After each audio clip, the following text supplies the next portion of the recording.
Good morning friends, कैसे हो आप सब। उम्मीद है कि आप सब अच्छे ही होंगे। देखो, कल अपन डिस्कस कर रहे थे न्यूक्लियोफिलिक एडिशन रिएक्शन, और न्यूक्लियोफिलिक एडिशन रिएक्शन में मैं बात कर रहा था अल्फा बीटा अनसैचुरेटेड एल्डिहाइड या अल्फा बीटा अनसैचुरेटेड कीटोन की। तो उसमें मैंने आपको उनके फैक्टर अफेक्टिंग के दो बता दिए थे पार्ट। एक तो कौन सा था, एक तो था क्राउडिंग वाला, और दूसरा कौन सा था, क्राउडिंग के अलावा दूसरा था टेम्परेचर वाला। आज अपन तीसरा फैक्टर लेते हैं, nature of nucleophile.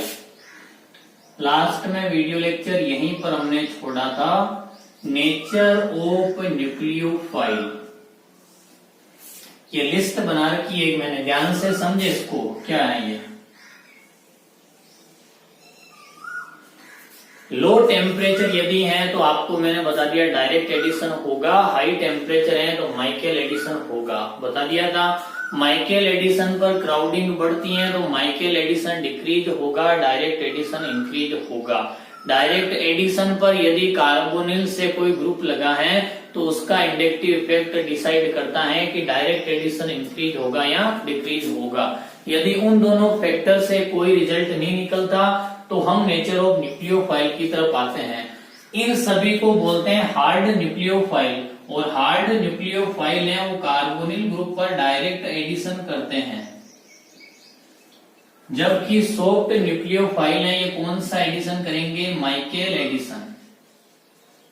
Direct addition का मतलब समझ गए होंगे, 1-2 एडिशन, ये कौन होंगे, 1-4 एडिशन। ये कार्बोनिल ग्रुप पर होगा, जबकि ये कार्बन कार्बन डबल बॉन्ड पर होगा। नेगेटिव चार्ज वाले न्यूक्लियोफाइल, वाटर और एल्कोहल में ऑक्सीजन का लोन पेयर, उसके कारण न्यूक्लियोफाइल। RMgx में R-, इधर R-, हाइड्राइड आयन दोनों में, और इनमें भी हाइड्राइड आयन। इसका मतलब है कि इस सभी में अपन देखें तो यहाँ पर न्यूक्लियोफाइल के रूप में कोई एक परमाणु होगा। इधर भी सारे न्यूक्लियोफाइल की लिस्ट दे रखी है। अब मैं इनके आपके समक्ष खुद ये पॉइंट रख रहा हूं, ध्यान से सुनना जो मैं बता रहा हूं, आप इस चीज को नोट डाउन कर लेना। यदि अल्फा बीटा अनसैचुरेटेड एमाइड हो, की पॉइंट बता रहा हूं मैं ना, उसमें एक्सेप्शन पहले कवर हो जाएंगे, बाद में अपन एग्जाम्पल लेंगे। यदि अल्फा बीटा अनसैचुरेटेड एमाइड है, यदि, तो हमेशा माइकल एडिशन ही होगा। बस सिंपल सी बात है, यहां पर एडिशन होगा, क्योंकि नाइट्रोजन के लोन पेयर के कारण इस कार्बोनिल पर कोई पॉजिटिव चार्ज नहीं आ पाएगा। अल्फा बीटा अनसैचुरेटेड एमाइड में केवल माइकल एडिशन होता है, डायरेक्ट एडिशन नहीं होता। इसको आप नोट डाउन करें। दूसरा की पॉइंट बोल रहा हूं मैं, यदि अल्फा बीटा अनसैचुरेटेड एस्टर या एसिड हो, यदि अल्फा बीटा अनसैचुरेटेड एसिड या अल्फा बीटा अनसैचुरेटेड एस्टर हो, उस सिचुएशन में हमेशा ध्यान रखना कि माइकल एडिशन ही होगा। लेकिन यदि इन दोनों की सिचुएशन में हमेशा क्या होगा, माइकल एडिशन ही होगा, बट लिथियम एल्यूमिनियम हाइड्राइड और लिथियम बोरोहाइड्राइड, ये दो चीजें यदि आ जाती हैं तो डायरेक्ट एडिशन हो जाता है। इन दोनों के लिए ऐसा नहीं है कि हार्ड न्यूक्लियोफाइल कोई भी आए तो डायरेक्ट एडिशन हो जाएगा। मैं कह रहा हूं कि इन दोनों को छोड़कर इनमें से कोई भी एग्जाम्पल है तो माइकल एडिशन ही होगा। केवल इन दोनों एग्जाम्पल में इनमें डायरेक्ट एडिशन होता है। यह है दूसरा एक्सेप्शन केस। तीसरे की मैं बात कर रहा हूं, यदि alpha beta unsaturated carbonyl compound हो, alpha beta unsaturated carbonyl compound हो, तब ये टेबल बिल्कुल सही है। Hard nucleophile gives direct addition and soft nucleophile gives Michael addition. इसमें किसी भी प्रकार की कोई समस्या नहीं होगी। यदि alpha beta unsaturated acid halide है, यदि यहां लिख दूं, यदि alpha beta unsaturated acid halide है, ये लीजिए, तो यहाँ पर ये क्लोरीन का माइनस आई इफेक्ट डोमिनेट करता है इसके प्लस आर को, तो इस कार्बोनिल पर पॉजिटिव चार्ज अच्छा खासा होगा। इनमें केवल डायरेक्ट एडिशन होगा, माइकल एडिशन पॉसिबल नहीं होता। ये है अगला की point. Alpha beta unsaturated acid halide में केवल डायरेक्ट एडिशन होगा, माइकल एडिशन नहीं होगा। इन की पॉइंट को आप ध्यान से समझिएगा। टोटल मैंने आपको 3 या 4 की पॉइंट बताए। ये बहुत डिपेंड करते हैं, क्वेश्चन यहीं पर गलत होता है क्योंकि ये एक्सेप्शन वाले केस हैं। अब मैं आपको कुछ एग्जाम्पल देता हूं, आप मुझे कंप्लीट करके बताओगे कि किसमें क्या होगा। मान लीजिए एक रिएक्शन आपको एग्जाम में दे दी, ये लीजिए ये रिएक्शन दे दी, इसकी रिएक्शन करानी है RLI वाटर। ये रिएक्शन आपको दे दी। अब मुझे आप बताओ कि ये कंपाउंड है क्या। एल्फा बीटा अनसेचुरेटेड कीटोन है। तो एल्फा बीटा अनसेचुरेटेड कीटोन के लिए अपन को पता है कि नेचर ऑफ न्यूक्लियोफाइल देखना पड़ेगा कि वो हार्ड है सॉफ्ट है। तो आप मुझे बताएं कि RLI किस प्रकार का होगा। बिल्कुल वो हार्ड न्यूक्लियोफाइल में आ रहा है। यहाँ पे कौन सा एडिशन होगा, डायरेक्ट एडिशन होगा। तो डायरेक्ट एडिशन कहां पर होता है, कार्बोनिल ग्रुप पर होता है। तो मैं R माइनस का अटैक डायरेक्ट करा रहा हूं इस पे। बताइए मुझे इधर क्या आ जाएगा R, और इस O माइनस से क्या जुड़ जाएगा Li। यहां पर अभी भी क्या लगा है, डबल बॉन्ड लगा है, बिल्कुल सही है। उसके बाद एक वाटर मॉलिक्यूल दे रखा है। तो वाटर मॉलिक्यूल की प्रेजेंस में H plus ion O minus से जुड़ जाएगा। ये O माइनस Li और यहाँ वाटर है, तो ये H प्लस ये बेस है, ये H प्लस को यहां से ले लेगा तो उधर लग जाएगा OH। ये इधर लग गया OH, इधर लगा है R, ये डबल बॉन्ड। इसके बाद इसमें यहाँ टोटोमेरिज्म होगी। टोटोमेरिज्म का मतलब समझ रहे हो, यहां पर किस प्रकार का होगा। यहां पर एक हाइपर, एक मिनट रुक जाइए, इसमें थोड़ी सी समस्या है। टोटोमेरिज्म करने की आवश्यकता नहीं, इसको यहां पर OH ही रखें। टोटोमेरिज्म अपन तब करते हैं जब यहां पे डबल बॉन्ड होगा, इसमें पॉसिबल नहीं है। इसको अपन यहीं तक रखते हैं, इसमें टोटोमेरिज्म नहीं होगा, यही अपना प्रोडक्ट हो जाएगा। क्योंकि अपन ने यहाँ देखा कि हार्ड न्यूक्लियोफाइल है, डायरेक्ट एडिशन देता है। तो डायरेक्ट एडिशन कार्बोनिल ग्रुप पर हो चुका है, तो कार्बन कार्बन डबल बॉन्ड को इसमें इन्वॉल्व अपन नहीं करेंगे। ये रिएक्शन अपनी कंप्लीट हो चुकी है। इसी प्रकार मान लीजिए मैं RLI की जगह RMgX ले लेता, तो बताओ RMgX भी क्या है, हार्ड न्यूक्लियोफाइल। इसका भी R माइनस आयन अटैक करता तो सेम प्रोडक्ट यही बनता, कुछ भी चेंज नहीं आता। क्योंकि न्यूक्लियोफाइल सेम है तो सिंपल सी बात है कि प्रोडक्ट भी क्या होगा, सेम ही होगा। चलो अगला एग्जांपल देखना। मान लीजिए रिएक्शन दे रखी है ये वाली,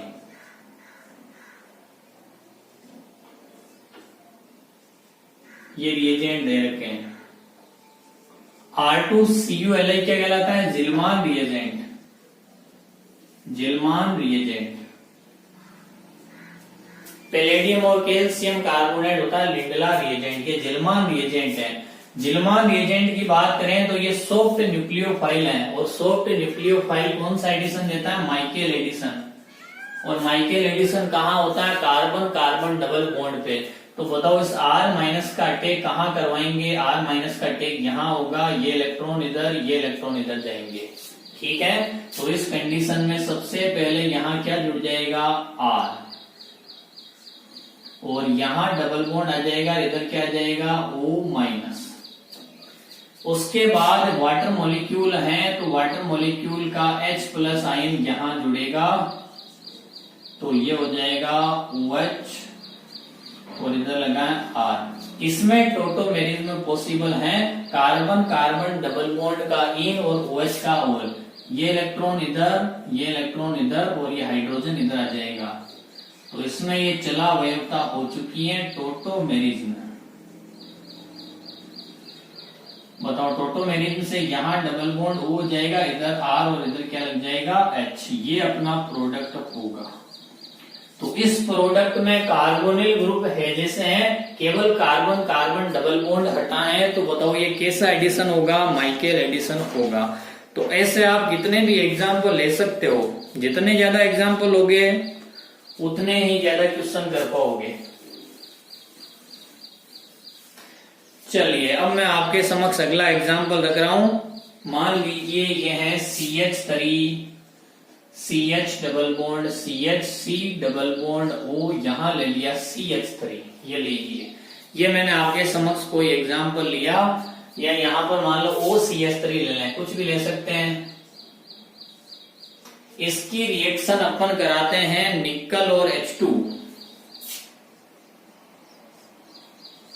बताओ क्या प्रोडक्ट बनेगा? आप बताओगे, सोच समझ के बताओगे, की पॉइंट जो बताए हैं उनको पढ़ के बताओगे। पहले ये बताओ कि अल्फा बीटा अनसेचुरेटेड हैं क्या? एस्टर हैं। तो अल्फा बीटा अनसेचुरेटेड एस्टर के लिए मैंने आपको बता दिया कि माइकेल एडिशन ही होगा। केवल दो कंडीशन में कौन सा होता है? डायरेक्ट एडिशन, बाकी माइकेल एडिशन ही होगा। तो मुझे बताओ कि H2 है उसको कहां लगा लोगे? डबल बॉन्ड पे। माइकेल एडिशन ही होगा, केवल इन दो कंडीशन में डायरेक्ट एडिशन होता है। तो डबल बॉन्ड पर मैं रिडक्शन कर रहा हूं, CH3 CH2 CH2 C double bond O CH3। ये लीजिए, सिंपल सी चीजें, प्रोडक्ट बन गया, कहीं कोई समस्या इसमें नहीं आने वाली। तो ऐसे अपन कितने भी एग्जाम्पल लें, कोई उसमें समस्या नहीं है। चलिए अब अपन एक और ले लेते हैं एग्जाम्पल। ये एग्जाम्पल आप कोशिश करना कि आप करो इसे। एग्जाम्पल मैं आपके समक्ष रख रहा हूं, आप कंप्लीट करके देना इसको। डबल बॉन्ड O इधर दे रखा है NR2, इधर ये लगा रखा है, ठीक है। और यहां पर रिएजेंट आपको दे रखे हैं RMgX और वाटर, RMgX और वाटर। आप कंप्लीट करके बताएं इसमें क्या होगा। तो अल्फा बीटा अनसेचुरेटेड एमाइड की कंडीशन में डायरेक्ट एडिशन तो होने से रहा, होगा क्या इसमें? माइकेल एडिशन होगा। तो माइकेल एडिशन में ये पाई बॉन्ड डिस्प्लेसमेंट ऐसे होगा, ये R माइनस अटैक इधर कर देगा, ये लीजिए इधर R आ गया, NR2 इधर डबल बॉन्ड O है। ये नेगेटिव चार्ज, इसकी मैं बात करूं तो ये रेजोनेंस स्टेबल है। यहां पर H प्लस आयन लग जाएगा, ये लीजिए। उसके बाद इसमें टोटोमेरिज्म हो जाएगी। तो टोटोमेरिज्म से क्या होगा? देखो R जुड़ा है, इधर OH हो गया, यहाँ लग गया डबल बॉन्ड, ये इलेक्ट्रॉन इधर और ये इधर। तो अंत में ये बनेगा NR2 इधर हो जाएगा डबल बॉन्ड O, इधर लग जाएगा H और इधर क्या लग जाएगा R। कितने भी एग्जाम्पल लो आप आसानी से कर पाओगे, बस उनकी पॉइंट का ध्यान रखना, एक्सेप्शन का ध्यान रखना। अब मैं आपके सामने एक एग्जाम्पल, लास्ट एग्जाम्पल ले रहा हूं, ठीक है। इन सबको मिटा देता हूं। अब ये लास्ट एग्जाम्पल है, इसके बाद न्यूक्लियोफिलिक एडिशन रिएक्शन आपकी कंप्लीट हो जाएगी। मैं आपको एक एग्जाम्पल दे रहा हूं डबल माइकेल एडिशन का। मैं आपके समक्ष एग्जाम्पल रख रहा हूं डबल माइकेल एडिशन का। इसके बाद न्यूक्लियोफिलिक एडिशन रिएक्शन कंप्लीट हो जाएगी। और एग्जाम्पल क्या है अपने पास में, वो ध्यान से सुनना। ये एग्जाम्पल है,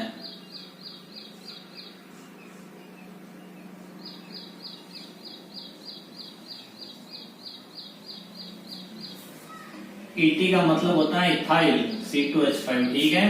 बेस की प्रेजेंस में क्या प्रोडक्ट बनेगा ये पूछा है। अब बताओ इसमें क्या होगा क्या नहीं होगा, सोचो थोड़ा, उसके बाद मैं बताता हूं क्या बनेगा इसमें। OH माइनस बेस दे रखा है, साथ में वाटर भी दे रखा है। आपको बताना है कि क्या होगा क्या नहीं होगा।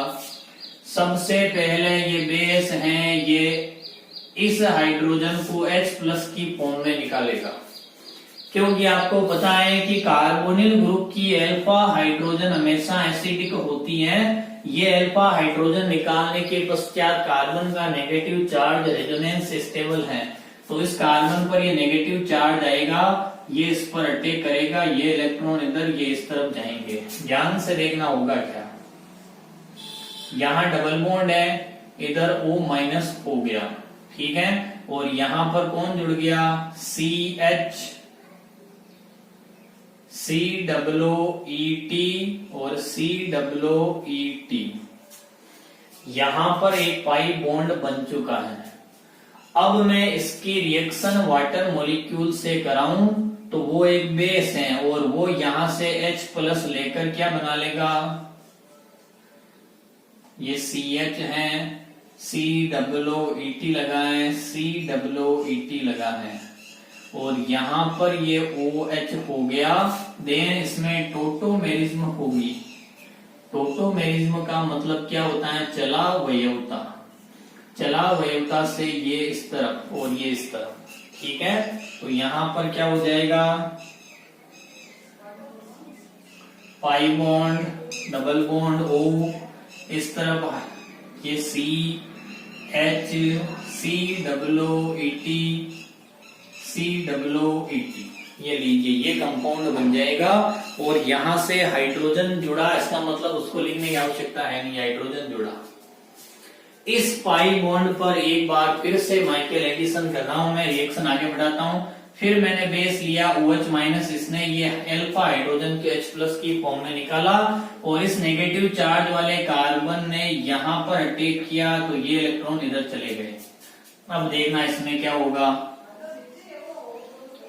ये इलेक्ट्रॉन यहां जाएंगे, ये इलेक्ट्रॉन इधर जाएंगे, तो फिर O माइनस, यहां पर क्या लगा है, COOET और ये कार्बन कहाँ जुड़ गया, यहाँ जुड़ गया, यहाँ पाई बॉन्ड आ गया। उसके बाद अपन देखें तो फिर इसमें ये वाटर मॉलिक्यूल का H प्लस जुड़ेगा, फिर इसमें टोटोमेरिज्म होगी।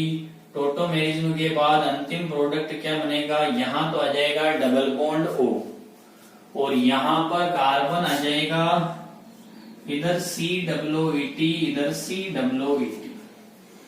यदि आपके डबल माइकल एडिशन सिलेबस में है तो ये एक रिएक्शन आप देख सकते हो। इसके अलावा मैंने डायरेक्ट और माइकल एडिशन के कुछ एग्जाम्पल आपको दे दिए। कहीं भी कोई समस्या आए तो आप मुझे व्हाट्सएप पे मैसेज कर सकते हो या यूट्यूब पर कमेंट बॉक्स में क्वेश्चन जरूर लिखें।